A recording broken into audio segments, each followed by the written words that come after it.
telaga di laut lepas, kilau lembah hulu sungai, bertapa di rimba raya.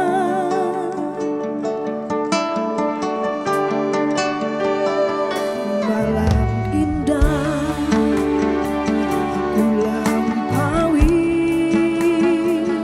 berlari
bersama Garuda memeluk indahnya senja, surga di tanah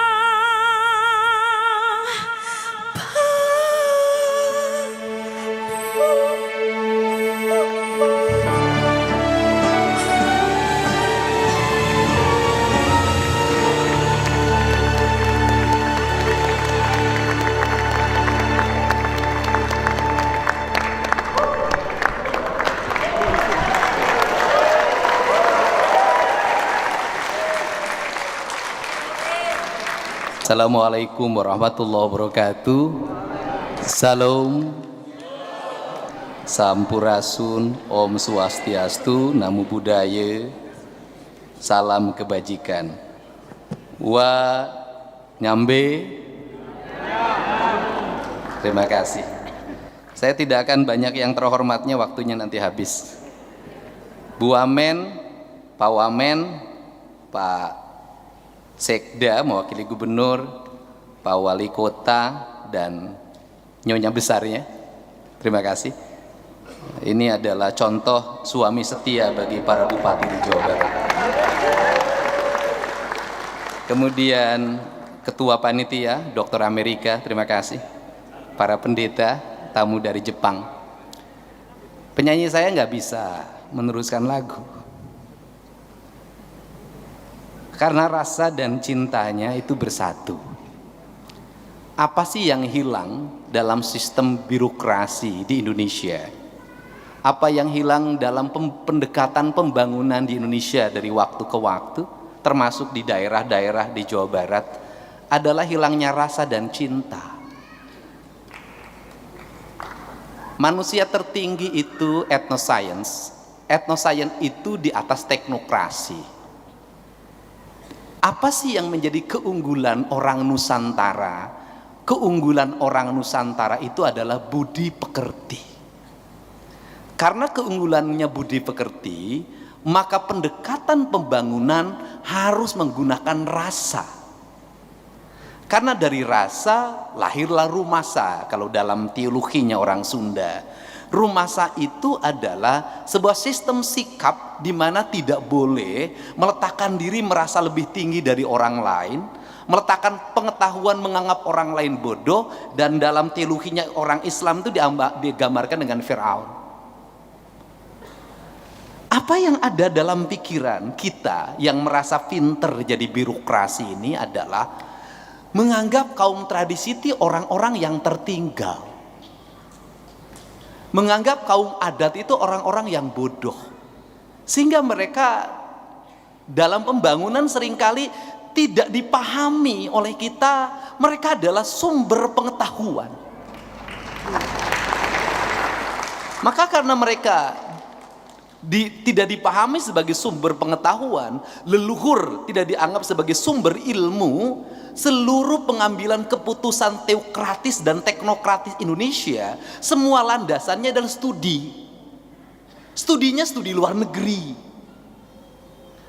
Studi luar negeri itu lebih banyak ongkosnya daripada ilmunya. Karena paling senang studi banding adalah pejabat dan anggota DPRD itu. Nah, itu saya dulu waktu jadi anggota DPRD, bukan orang lain. Nah, sedangkan kalau kita mau belajar, Barat yang mengajarkan kemajuan pada kita tentang bagaimana dia menentang deforestasi dan sejenisnya, dan mereka menganggap sangat memiliki pengetahuan dalam pengelolaan alam ini, sesungguhnya mereka itu telah gagal dan telah mengajarkan kerusakan pada kita. Leluhur kita berabad-abad mampu bertahan sebagai masyarakat budaya, sebagai masyarakat adat, berabad-abad. Pertanyaannya adalah, berulang-ulang saya ngomong, Indonesia merdeka sudah berapa tahun?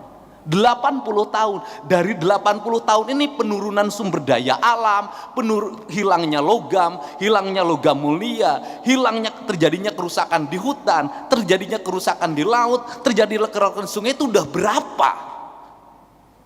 Artinya bahwa Kita dalam 80 tahun ini telah menurunkan daya dukung lingkungan dan hampir kita tidak bisa menitipkan lagi negeri ini secara baik pada anak cucu kita. Tetapi leluhur kita yang oleh kita, kalau orang Sunda itu dulu kaum Wiwitan disebut kaum musyrik, itu berabad-abad mampu menjaga alam ini dengan baik, menitipkan alam ini dengan baik, tapi dia tidak merasa menjadi orang pandai. Bayangin, salah satu kebodohan kita adalah menganggap rendah pengetahuan yang bersumber dari leluhur, menganggap rendah kaum adat. Maka dalam pembangunan itu, yang pertama adalah landasan teologis. Nah, landasan teologis itu bukan doktrin yang dikembangkan berdasar pada dogma ajaran pada setiap orang, dibikin untuk menjadi sama. Landasan teologis itu adalah landasan nilai di mana orang membangun relasi dengan seluruh semestanya, relasi dengan ketuhanannya, dengan membangun harmoni. Maka orang Bari punya Trihite Karana, orang Sunda punya Tritangtu di Buana. Saya yakin orang Papua juga punya sistem itu. Dari teologis itu, maka akan lahir sebuah nilai filosofis, pendekatan. Dalam tradisi di Jawa, itu kalau melihat pohon itu dikasih sesajen, dan itu dianggap sebagai sebuah kemunduran. Padahal itu adalah sebuah tradisi bagaimana menghormati leluhur, bagaimana menghormati alam, membangun dialektika. Kata orang Sunda, mipit kudu amit, ngalah kudu bebeja. Nah, sistem itu, dan ini luar biasa, dihantamnya luar biasa sebagai bentuk kemusyrikan. Nah, sedangkan kita sendiri negara itu punya sikap hormat pada bendera. Hormat pada bendera itu adalah hormat pada saripati, pada esensi tanah dan air itu sendiri, yang sudah direduksi menjadi sebuah semangat spirit yang disebut merah putih. Maka tradisi kita diajarkan oleh Barat tentang hormat. Maka penghormatan dalam kaum tradisi bagi Jawa adalah sesajen. Mungkin bagi orang Papua disuruh adat apalagi, itu bentuk penghormatan. Ketika hubungan dialektika ini sudah tidak ada, maka hubungan cintanya sudah tidak ada. Kalau hubungan cinta sudah tidak ada, maka kita mengaku sebagai negara berketuhanan, kita masuk dalam sebuah dialektika falsafah yang disebut dengan kapitalisme. Maka prinsip kita adalah menaklukkan. Kalau sudah ditaklukkan, boleh dieksploitasi. Dalam prinsip kepancasilaan, ketuhanan yang berkemanusiaan, tidak ada dialektika kapitalisme dan tidak ada dialektika penaklukan. Yang ada adalah simbiosis mutualisme, yaitu membangun hubungan harmoni antara manusia dengan di lingkungannya. Kalau dengan harmoni kita bisa bahagia, kalau dengan harmoni kita bisa mencapai kemajuan, kenapa kita harus mengambil jalan peperangan?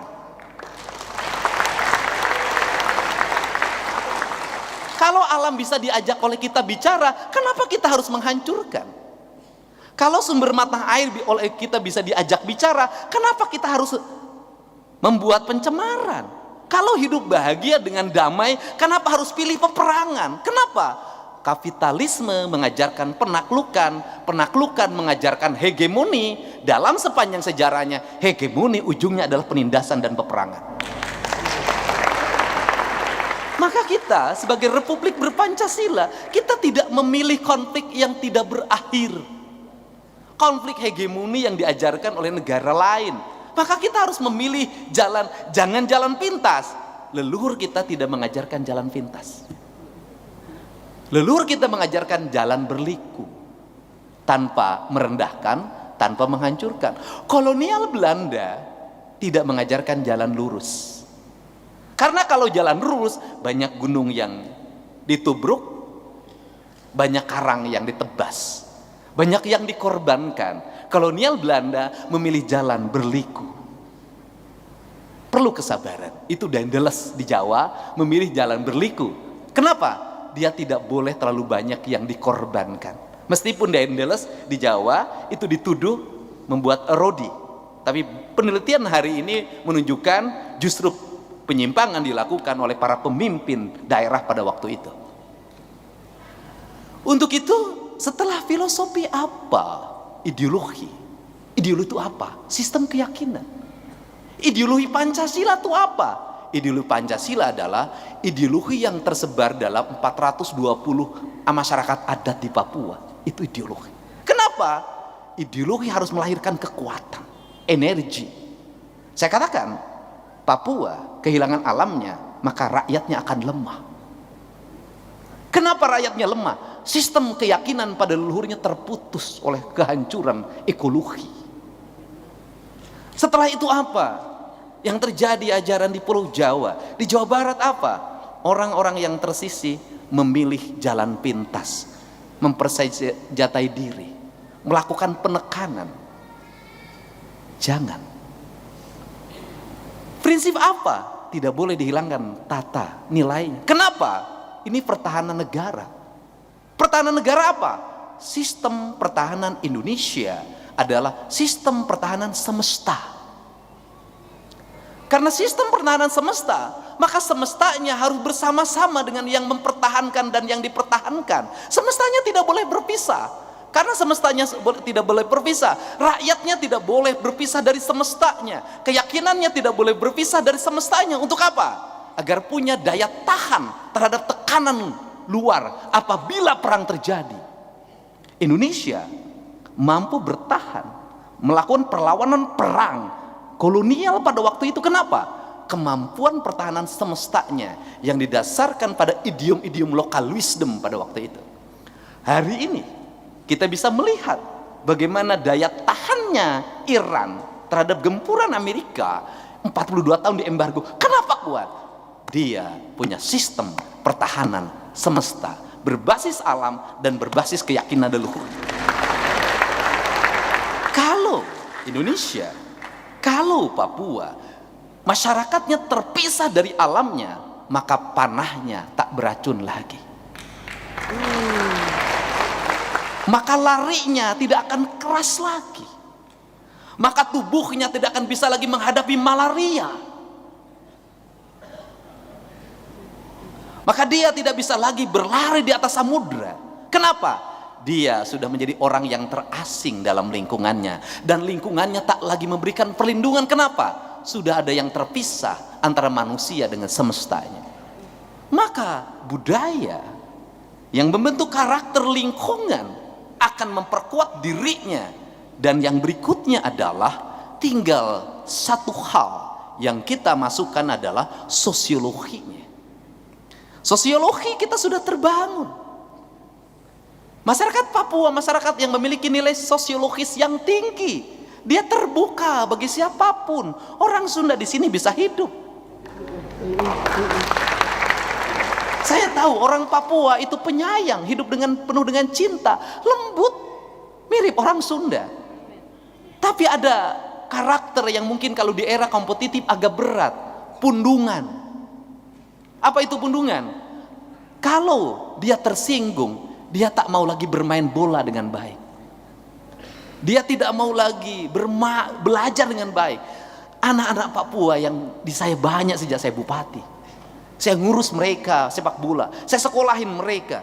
Saya kuliahin mereka. Dan di beberapa staf saya hari ini ada beranak Papua. Saya ngerti. Untuk itu, bukan dia yang harus mengerti kita. Kita yang harus mengerti dia. Kalau makan tidak boleh telat, karena itu orang Sunda sama. Orang perasa, Pak. Dia perasa. Seringkali kita memahami orang perasa sebagai orang yang kalah dan mudah dikalahkan. Tidak. Dia punya ikatan emosi yang sangat tinggi. Karena orang perasa, maka memahami Papua harus dengan perasaan lagi. Cinta harus bertemu dengan cinta. Cinta tidak bisa bertemu dengan strategi dan taktik. Selama ini orang Papua menghadapi strategi dan taktik dengan perasaan. Untuk itu apa yang harus dilakukan oleh Pak Doktor sebagai pimpinan grup WA yang membuat pertemuan hari ini sampai ngundang saya, menambah mindset sama seperti orang Sunda dan orang Jawa, memasukkan teknokrasi bagi kaum perasa. Kalau teknokrasi dipegang oleh perasa, maka teknokrasinya menjadi etnoscience. Negara lain mengajarkan teknokrasi, tapi tidak mengajarkan perasaan. Kita punya perasaan, kita punya teknokrasi. Di tangan orang-orang yang punya rasa, maka senjata tidak akan dibuat untuk jadi perang. Senjata akan dibuat untuk kemanusiaan dan keadilan. Teknokrasi. Nah, karena hari ini yang menjadi problem dari teknokrasi, maka pendekatan Papua ke depan tidak mungkin saya melebihi. Maka Bu Wamen, tata ruangnya harus dikembalikan pada tata ruang yang berbasis etnosains. Tata ruang berbasis semesta, tata ruang berbasis budaya, tata ruang berbasis energi. Kenapa? Papua dibangun untuk orang Papua.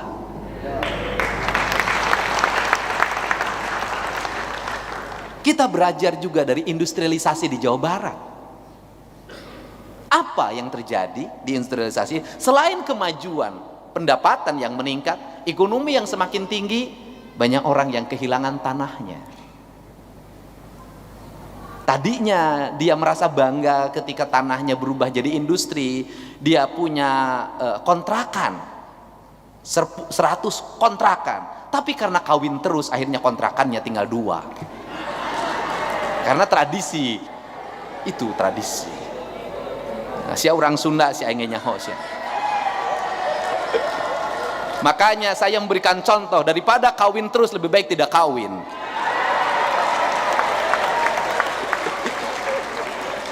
Asalnya orang jualan di depan rumahnya itu sewa.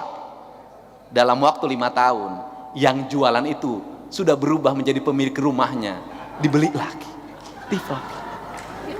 Nggak boleh lagi mengulangi kegagalan di tempat kita. Nggak boleh lagi. Untuk itu jangan terlambat. Saya terlambat jadi gubernur sekarang, nyiapin calon manajer baru sekarang, nyiapin anak-anak masuk sekolah unggulan sekarang, dibikin menyebar tiap kecamatan baru sekarang. Terlambat sebenarnya. Papua yang belum pesat seperti Jawa Barat tidak boleh ketinggalan. Untuk itu Bu Wamen, Pak Sekda, dan Pak Wali Kota, saya menyiapkan beasiswa untuk 40 anak Papua.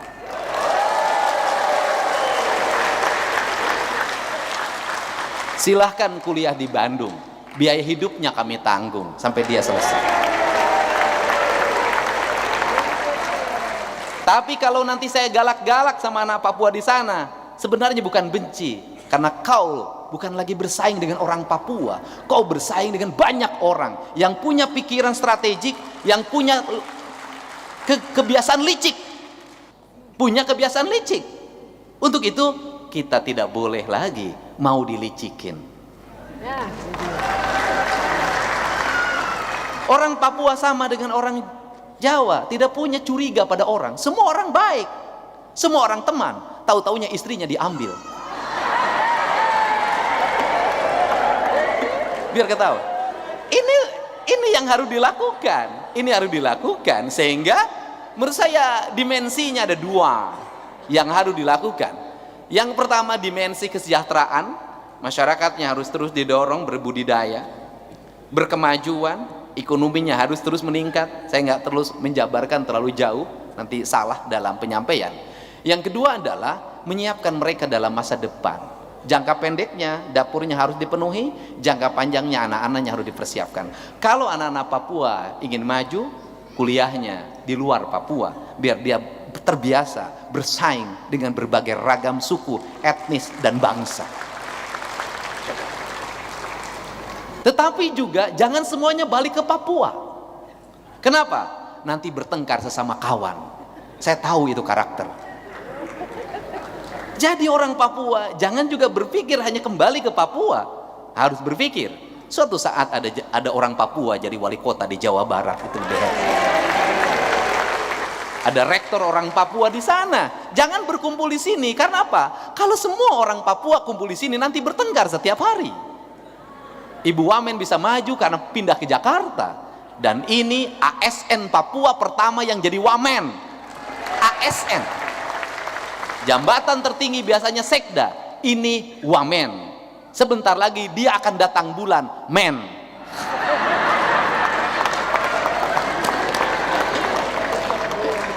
Jadi itu bedanya kalau gaya kepemimpinan saya yang orang Sunda. Jadi gaya kepemimpinannya banyol. Jadi banyol tuh tertawa. Dalam pikiran saya, kalau kita bisa menyelesaikan masalah dengan tertawa, kenapa kita harus menyelesaikan masalah dengan emosi? Untuk itu, saya ucapkan terima kasih. Lagu ini sebenarnya lagunya Pak Wali Kota, apa namanya sini Wali Kota? Jayapura tahun 2016. Saya dulu berkunjung di sini 2016, bicara di masyarakat adat. Saya nangis lihat Papua indah banget. Saya nulis lagu, judulnya Surga di Tanah Papua.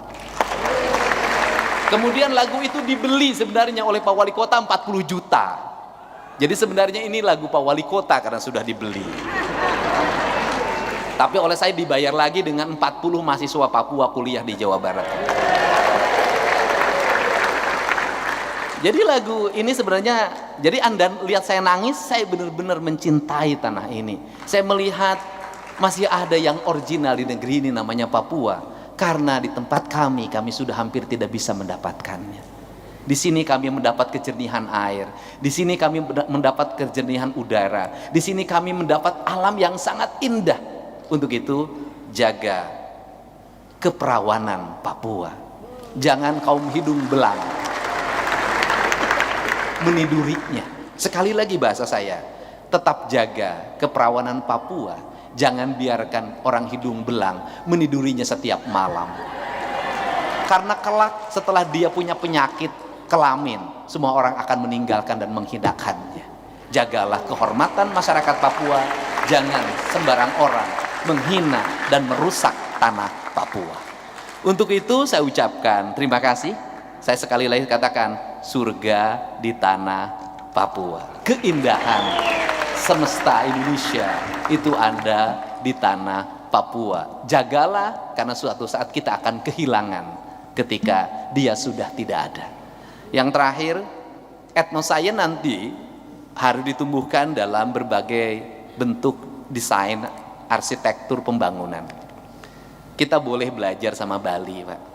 Walaupun Bali hari ini mengalami perdebatan panjang. Tetapi menurut saya, agar orang Papua tidak terasing di kampungnya sendiri, ke depan bikin peraturan daerah saja. Seluruh tata arsitektur bangunan yang ada di Papua harus berarsitekkan khas Papua. Orang Papua nggak usah sedih ketika harga semen mahal. Kenapa? Membangun dengan kayu jauh lebih indah dibanding dengan semen. Orang Papua nggak usah sibuk dengan seng. Membangun dengan rumbia dan atap-atap ala Papua jauh lebih indah dibanding seng-seng pabrikan itu. Dibuat desainnya, dibuat nanti kumpulan, kalau diperlukan nanti saya bisa membantu kumpulan tim arsitekturnya untuk dirumuskan nanti rumah Papua, gedung kantor Papua, sekolah Papua, stadion Papua, hotel-hotel di Papua, seluruh gedung-gedung yang ada di Papua, semuanya harus berarsitekturkan Papua agar orang Papua merasa di kampungnya sendiri. Karena kalau semua gedung-gedungnya berubah, makin lama investasi makin banyak, hotel tinggi menjulang, gedung-gedung kantor tertata seperti di Jakarta dan di Singapura serta Amerika.